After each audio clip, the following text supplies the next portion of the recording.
କେତେ ବଡ଼ ମାଛ ହାତ ମାନା ଥାଉ ଥାଉ ଥାଉ ଥାଉ ଥାଉ ହାତ ଧୋଇଦେବା ତୋର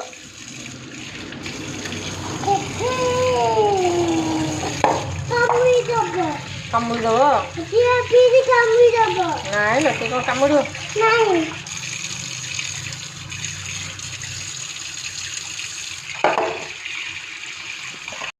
ମାଛ ଭଲ ଭାବରେ ଏଠି ଧୋଇ ଦେଇଛି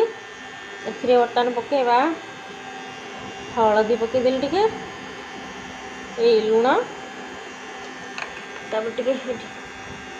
ହଳଦୀ ଟିକେ ଆଉ ଟିକେ ଲଙ୍କାଗୁଣ୍ଡ ଭଲ ଭାବରେ ମିକ୍ସ କରିଦେବା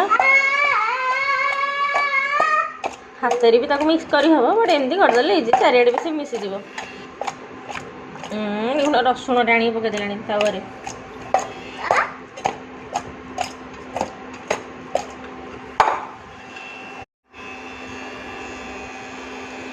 ତେଲ ଦେଇଦେବା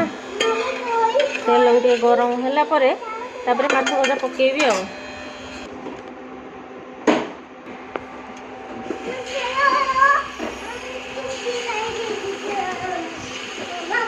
ଟିକେ